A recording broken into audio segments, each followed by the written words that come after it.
What is up? What is going on, everybody? I am back with another video. I'm actually recording this after the All-Star game, but I'm putting this up the next day. I just don't want, it's just an algorithm thing. Don't want the algorithm to be kicking out of, and you guys are probably all watching All-Star stuff anyway, so I figured let the All-Star game die off before posting this. If you are new here, do me a favor, hit that subscribe button. If you're a Mariners fan, I think you will enjoy the content. Pretty much daily videos here, minus the All-Star break. If you like my videos, please hit the like button and don't forget to comment as well. Pretty much what we're doing here in this video, we're going to assess the Mariners. We're just going to assess, we're going to look at the standings. Number one, just the basic MLB.com standings. We're going to look at where the Mariners are at. We're going to go into fangraphs. We're going to dive in a little bit, see what they have their playoff odds at. And then I'm going to give my kind of assessment on where the team's at. The bad, the ugly, the good, everything about it. So let's just go ahead and dive right into this. Like I said, make sure you are subscribed. I think you'll enjoy the channel. Apologize again for all my wife's office stuff in the background here. Just where the computer is, it's easier to be on this side than the other side of the room. So that's where I am today. So first, let's start out with the AL West. Mariners currently sit at 45 and 44. Listen, all things considered, I think we'll take that at the All-Star break with the way the first half went. They've won 7 out of 9. So, overall, they're playing much better baseball as a whole. But let's look at it in the division. They're 6 games back and 4 games back at Houston. So Houston's in second place. Texas currently in first place. So the Mariners sit 6 back in the division. Listen, I will say this.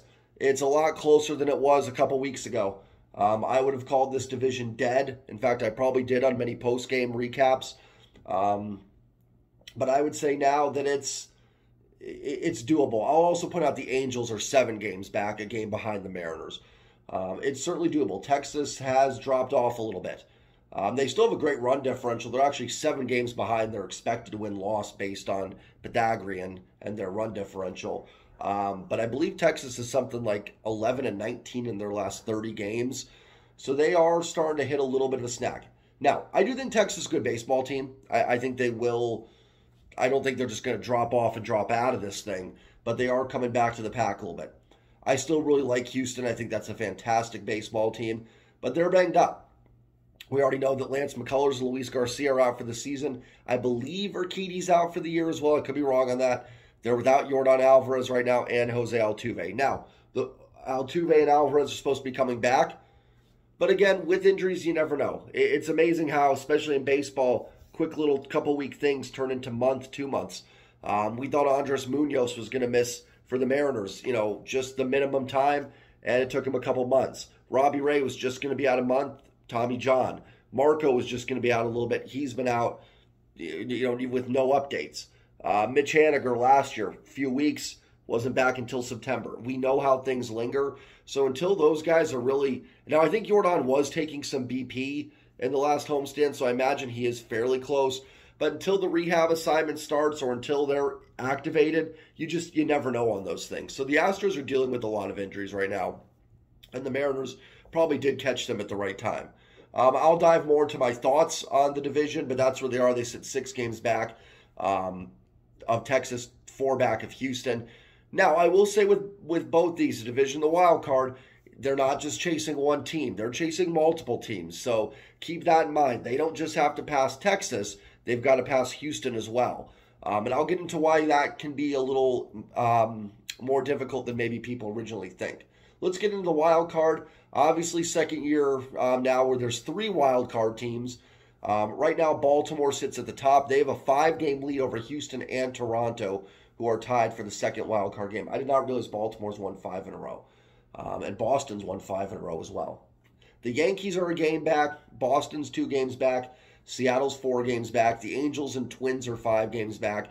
The Twins and Guardians, you probably figure they're more going to duke it out for the Central, but they're still hanging around. Everybody else after that's pretty much out of it. Detroit, Chicago, Kansas City, Oakland. Now, here's the thing. Again, 4 back is, again, I think all things considered will take it with where this team was a few weeks ago.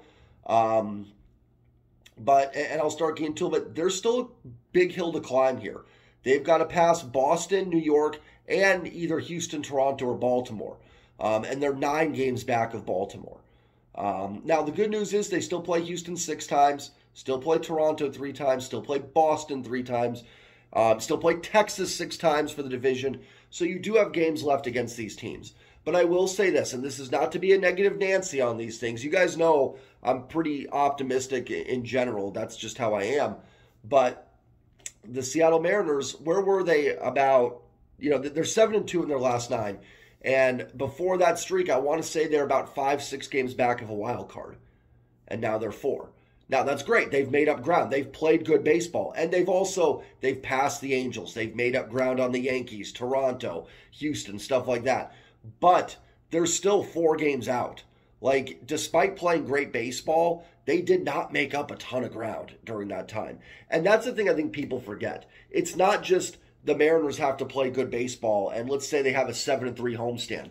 You got to have other teams have a dive too. And you're not just chasing one team here. You're chasing multiple. Boston's got to have a little drop-off. The Yankees have to have a little drop-off. And then Baltimore, Houston, or Toronto. Baltimore would be significant. Houston or Toronto has to have a little drop-off. So, yeah, you might make up a lot of ground. Let's say you pass Boston, but Toronto could be winning in that stretch too. So it's not as easy as just, I shouldn't say it's not as easy. It's not as simple as, that 7-2 stretch is going to get you back in it. With where the Mariners are right now. And here's the thing, too. The Mariners are playing good baseball right now. They have a 10-game homestand coming up, which is awesome. But they're going to probably hit a snag at some point, too. They're going to have a stretch where they lose 3 out of 4, or they lose a series, or they get swept, or they lose back-to-back series. So while they're playing good ball right now, and maybe some of these other teams will drop or not play as good a ball, the Mariners are probably going to hit a snag like that somewhere as well. So you got to be worried about that. That 4 games is pretty significant. And again, if it was just the Mariners and one other team, you'd feel okay about it. Same thing with the division. If it was Texas, Seattle 6 back, and then everybody else like 15 games back, you'd be okay. You'd be like, okay, like beat Texas 4 to 6 times, and then hope the chips fall where they may the rest of the time. Now the good news is you've got 3 wild card spots you're chasing. It's not just one. So, you got to hope that, you can maybe sweep Toronto. I'm not saying they will. I'm just saying it's a hope. You've still got 6 games against Houston. You hope you can maybe win 4 of those. You still have 3 with Baltimore. And if Baltimore drops off or something, maybe you can get a sweep there and make up a few games that way. So there is ways to get back in this thing for the Mariners. Hold on a sec. I've got to pause the video, guys. Hopefully that didn't affect anything with the pause. I had to sneeze. So I should have probably done this as a live stream. So that's where they stand. That's where they are in the standings. Let's go over to Fangraphs. If you're not familiar with Fangraphs, it's very analytic driven. It's where you can check WAR and all those stats, XWOBA, WRC plus, all the fancy stats. Listen, as anything analytical, it's not the end-all be-all. But it is a good tool to look at, and it gives you a good idea analytically where the team stands. Because we just looked at wins, losses. Now let's take a look and see what the analytics say. Based on projection systems, based on the players' projections going forward for where this team stands in terms of the playoffs. So Fangraphs has their playoff odds. They're updated, I would assume, daily. Obviously, probably not right now because we're in the All-Star break, but you guys know what I'm talking about. So first, let's look at the division. And right now, the odds to win the division, actually, Houston is favored. They have a 44.1% chance to win the division. Texas is given 42.3, and the Mariners 9.8. I think that's relatively fair. Maybe I'd bump that up a little bit for the Mariners if Houston's injuries. And I'll be honest, I don't know how Fangraphs has it projected, like with Altuve and Alvarez out, if this just assumes they're going to be back, or if this takes into consideration that they're out. So I'm going to be honest, I don't know. I know with DVOA, Football Outsiders, while they can take the player out of the projection. The projection system, like when you're looking at DVOA, like at week 8, it doesn't know that Patrick Mahomes has missed 7 games. Like, it doesn't factor that in. It just gives you the Chiefs DVOA. So I don't know if this is factoring that in or what, to be honest. But I think it's relatively fair. Mariners are about 10% to win the division. I would say if you didn't have Houston in there, who is projected to win it by Fangraphs, you're probably looking at more 25 to 30%. And Texas probably at 70. I think that would be fair with the lead they have. So again, Houston's kind of that. It matters. It matters when you have a team in between you and another team. It makes it more difficult. The Mariners have to not only find a way to catch Texas, but then if they do, you've got to hold off Houston in some way as well. Now, wild card chances. So the Mariners right now, their wild card chances are 13.2. Their total playoff odds are 23. So it's kind of combining their 10% odds to win the division and their 13% odds to make, the wild card, and combined you come up with 23%. Again, I'm biased. I might put that a little bit higher for the Mariners to make the wild card. But again, you're chasing a lot of teams, and you're chasing good teams. Toronto's projected to make the playoffs. The Yankees, will they get Aaron Judge back? Projected. Baltimore, I know, wasn't a huge darling of the projections before the season, but they've got a 9-game lead on the Mariners. Even Baltimore's 75%. They have a 5-game lead on a playoff spot. In fact, it might even be 6, and they have 75%. So that tells you that the projection system does not love the Baltimore Orioles, just based on that alone.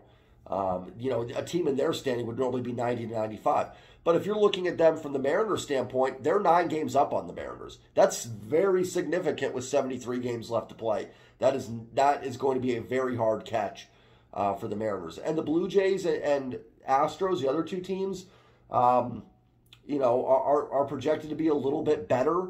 And they have a 4-game lead on the Mariners. Not to mention the Mariners have to pass the Yankees and the Red Sox in that group as well. So I think that's pretty fair. I feel like, as a biased fan, they maybe have a little better odds to make the wild card. And now listen, Fangraphs odds, and this is where I would say the analytics don't take things into account. I'm not going to sit here and go, they don't take heart into account. I'm talking about, last year, I think the Mariners were down to 15% or something. They won 14 in a row.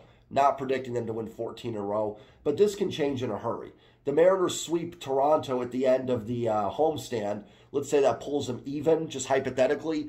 Their odds are going to be up to 50% really quick here. So while that's what we're looking at currently, it doesn't take much, I will say, to get those turned around. Not saying the Mariners are going to sweep Toronto. They may get swept, and that's why the odds are lower too, because you get swept in that series. As much as we got to factor in, hey, the Mariners sweep, they're even. They get swept, they could be 7 games out, and then you're almost done. So you have to factor in all that stuff. So here's my take on it, the good and the bad. There's really no ugly. Ugly is the Royals and the A's and the, Pirates and stuff like that. So there's really no ugly. Let's start with the bad. The bad is kind of what we just went through a little bit. Not that anything there was necessarily, let me exit out of my internet. Well, I don't know, where'd my mouse go? My mouse disappeared on me. Nothing really necessarily bad, just realistic. Realistically, it's a tough climb. They are 4 games out of a playoff spot, 6 out of division, and they've got teams they have to pass. They've got good baseball teams they have to pass. It is not going to be easy to leapfrog all of those teams. Now, so I think that in general would be your bad. The odds are against them. They are not right now a favorite to make the playoffs. It is what it is. Now, they have made good ground in the division. That was, I believe, at 10 at one point. They've cut into that. And we're going to get into the good a little bit here. And that good is that they have cut into that division lead. They have cut into the wild card lead a little bit. They've got a lot of players underperforming right now that need to have big second halves. I know I keep harping on that. But if Julio's sitting at a 721 OPS. If you can get an 800 second half OPS from Julio, a 780 from Cal, Gino just showing that slugging that we saw last year getting going. It looks like the bullpen stabilized a little bit. Matt Brash went from getting BABIP to death. That's starting to even out a little bit for him. He looks like he's back. We know how good Munoz and Sewald can be. They may make trades, to improve some areas. If Mike Ford can keep kind of doing what he's doing as the other platoon DH. If Dylan Moore can start getting into that role player that he was last year, that solid contributor. All those things will help this team. They do have a lot of guys, at least in the lineup, still, I think, underperforming. Now, you can flip that around and say that other teams have that too. And I'm not going to go through every team's roster. I'm not sure who's all underperforming on all these teams. But that's probably not something that's just common to the Mariners. But I do feel like they're going through it more than other teams. Now, the trade thing, other teams are going to make trades too. So while, yes, the Mariners can make upgrades to there, like I said, other teams are going to make upgrades too. You also have the injury bug on some of these teams. When's Aaron Judge coming back for the Yankees? I've said it countless times. Without Aaron Judge and when Garrett Cole's not pitching, that is not a very good baseball team in New York. I'm not saying that to be malicious or anything or attack. It's just not. And that's not trying to be cocky from a Mariners perspective. I've been through it all with the Mariners, so you can't hurt us anymore as Mariners fans. But it's just not. When Garrett Cole's not pitching and without Judge, unless Stanton gets hot and Donaldson and some of those guys really get hot, that's not a great baseball team. Boston has some pitching issues. They can hit for sure. Toronto's going to be tough. I think Toronto is a playoff team. Houston's dealing with a lot. I talked about at the beginning of the video. They've already lost Luis Garcia. They've lost Lance McCullers. They've lost Urquidy. Their depth is being pushed. We saw the pitchers they had to throw out against the Mariners in this last series. Blanco's kind of a 29-year-old, a little bit more of a journeyman maybe. He's looked okay, but he's certainly not the caliber of those other guys. Valdez is still there. He's great. Hunter Brown, great stuff, but a little inconsistent. And Belak, to me, is kind of more of a back-end starter. Again, there's nothing wrong with any of those guys, but they're heavily relying on them now. And then the Yordan and Altuve injuries. Now, listen, they may come back tomorrow or Friday. I don't know. But right now, that's a banged-up team. You could maybe take advantage of that. So the Mariners are also one game over 500 with, I believe, I closed it out like a plus 38 run differential. So Pythagorean-wise, I think they're actually 48 and 41. That doesn't matter. Like, you cannot go back in time and get those wins. But this team has struggled in one-run games. If they can start to turn that around a little bit, and that's going to go hand-in-hand with the lineup getting better. But if some of those guys start to perform, a little bit better and win some of those one-run games, a little bit of that luck that I've talked about starts coming the Mariners' way, that can go a long way as well. If they can just get back to it. They don't have to be what they were the last 2 years in one-run games. But I think they're, 10 and 17?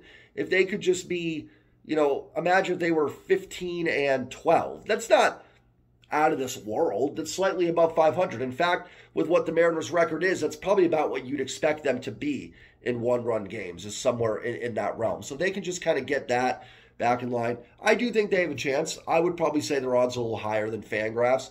But it is a tough road because, remember, right now we view this team, we see them playing good ball. They probably will hit another snag somewhere. So, yeah, they only got to make up 4 and 6 in the division. But there's also going to be a few days where they lose some ground too. So you have to factor in that as well. It's going to be tough. It is definitely going to be tough. It's nice that they start out with a 10-game homestand after the break. Be really nice to get up to a great start and have a big homestand there and get this thing going right. So I'd say they still have a chance. I would say the odds are probably against it. But I do think there's enough talent on this team. We'll see what they do at the deadline to get going and have a big second half. And I do expect it. I think Gino, we've seen what the expected slugging percentage is. I do think he heats up in the second half. I do think Julio plays more like Julio. The rotation is great. Now, that's another thing. I talked about all the, hey, we need these bats to heat up and they can do it. It's going to be interesting to see what happens with this rotation because Wu and Miller are going to hit innings limits. I'm not sure where Marco's at. And, you got Castillo and Gilbert's been great recently, and Kirby, but it's going to be interesting what they do. That's why go back and watch my previous video about 5 trade candidates. There's a reason, and I know some people laughed at Paul Blackburn, but there's a reason I brought up those guys.